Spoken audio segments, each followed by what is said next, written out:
श्रीराम समर्थ. सुप्रभातम. हिंदू जागृती न्यास आणि श्री घंटाळी मंदिर संस्थांच्या प्रभातेमनी या कार्यक्रमात अमृतापाध्येचा सस्नेह नमस्कार. श्री ब्रह्मचैतन्य महाराज गोंदवलेकर प्रवचने 29 एप्रिल. पैशाच्या आसक्तीत राहू नये. कामवासना आणि पैसा ही दोन्ही परमार्थाला विघातक आहेत. पण मला जर कोणी विचारेल की त्यातल्या त्यात जास्त घातक कोणते ते सांगा, तर मी सांगेन की पैसा हा त्यातल्या त्यात परमार्थाला जास्त हानिकारक आहे. पैसा हा भगवंताची निष्ठा फार कमी करतो. भगवंताने आपल्याला पैसा दिला आहे, तो आपण सत्पात्र आहोत म्हणून का दिला आहे, यासाठी भिकाऱ्याला पैसा देताना उगीच वाद घालू नये. तसे करणे म्हणजे काही न करण्याची बुद्धी होय. एखादा त्यागी मनुष्य सर्व देईल पण स्व देणार नाही. स्व देऊन मग सर्व ठेवले तरी चालेल, पण सर्व देऊन स्व ठेवला तर ते मात्र चालणार नाही. म्हणजेच मी देतो ही भावना राहिली तर सर्वच देणे वाया जाते. मुख्य म्हणजे त्यातली वासना गेली पाहिजे, तर खरे सुख लागते. देह हा पाया धरून त्यावर इमारत बांधू लागलो तर इमारत पक्की कशी होणार. मी माझा देह म्हणतो, पण ताप येणे न येणे, इजा होणे न होणे हे आपल्या हातात आहे का. मी माझे रक्षण करीन असे म्हणतो, पण वाटेत ठेच लागून पडल्यावर लोकांनी मला घरी आणावे लागते.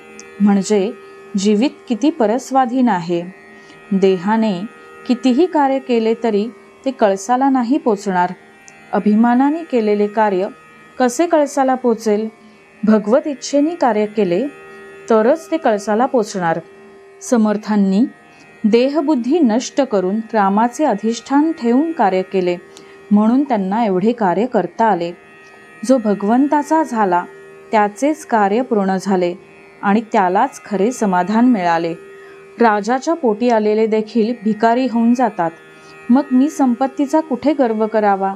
पैशानी प्रेमात बिघाड येतो आणि अगदी जवळचे नातेवाईक सुद्धा दूर होतात. मी खरं सांगतो, पैशाच्या आसक्तीत तुम्ही राहू नका. ही आसक्ती नाहीशी करण्याचा सोपा उपाय म्हणजे संत समागम होय. आज खरे संतच कुठे आहेत असे आपण म्हणतो, पण आम्हाला संत भेटावा ही तळमळच खरी लागलेली नसते.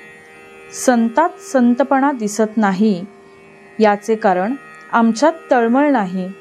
सत्ययुगात जो राम होता तोच आजही आहे, पण माझा भावच कमी झाला, त्याला काय करावे. संतांना आपण खोटेपणा देतो, पण माझा भाव शुद्ध नाही हे आपण जाणत नाही. विषयात सुख आपल्या इच्छेप्रमाणे मिळत नाही म्हणून आपण संतांकडे जातो, पण संताला अर्पण करून घेण्याकरता किती जण संतांकडे जातात. देवाकरता देवाकडे जाणारे किती बरे निघतील. बोधवचन. मनाने नेहमी मी रामाचा आहे ही भावना ठेवावी. मंडळी, श्री रामरायांचे आणि श्री घंटाळी देवीचे शुभाशीर्वाद तुमच्या सर्व कुटुंबावर अक्षुण्य राहोत ही प्रार्थना. जानकी जीवन स्मरण. जय जय राम.